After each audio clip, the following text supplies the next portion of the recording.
Senator from Ohio. First, I thank my colleague from North Carolina for his thoughts, and we are on the cusp of a vote here on legislation that would dramatically change the way we conduct our elections in this country. As my colleague said, are all elections perfect? No. But I got to tell you, I'm really proud of what we do in Ohio. We make it easy to vote. We also make it hard to cheat, and that's the right balance.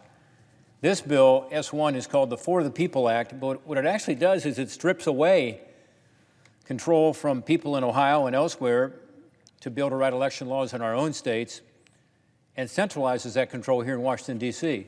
That's not consistent with the Constitution or the Federalist Papers.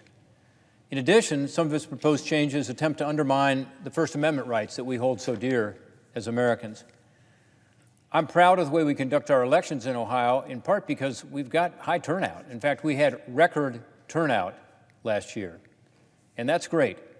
And I don't want to leave it up to federal employees here in Washington, D.C. to determine how our system should work in Ohio, which is what this legislation would do. I mentioned the Constitution earlier. It gives the primary power over election administration to the states. It's very clear about that. It also says in Federalist 59, which is Alexander Hamilton, who was the guy most interested in these Federalist issues, he said, it is clear that the federal government should only get involved in very extraordinary situations. Last fall, 5.97 million Ohioans cast a vote. That's a record, as I said. And it represented 74% of eligible voters in Ohio. Despite that, and despite the challenges of running the largest election in our state's history during an unprecedented pandemic, we ran what was widely reported on the right, on the left, by the media, as a secure and successful election. In fact, I think the most successful election we've ever had.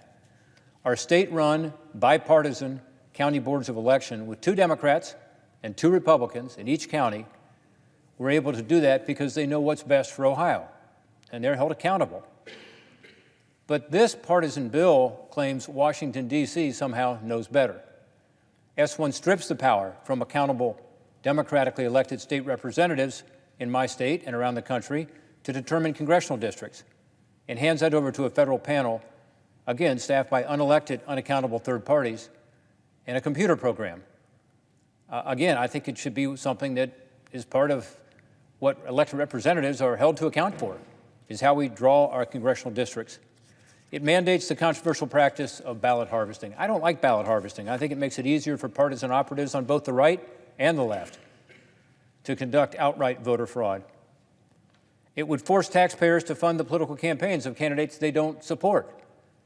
It turns the Federal Election Commission into a tool of whichever party controls the White House. So instead of being even, it would actually be lopsided and be partisan. It seemingly contradicts the 26th Amendment by forcing states to let individuals register to vote as early as 16 years old. And then it could allow those 16 or 17-year-olds to vote by banning state voter ID laws. The vast majority of Americans support voter ID laws.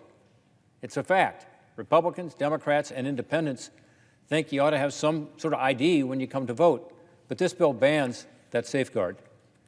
I could list other serious flaws with the proposal, but the bottom line is that this legislation has been presented as a safeguard for democracy when it actually contains some radically undemocratic provisions. I'm in favor of state-level common sense efforts to increase voter confidence in our elections. We absolutely should do that. We need to protect democracy by ensuring, again, that people know it's easy to vote, it's accessible. That's good. We should all want that.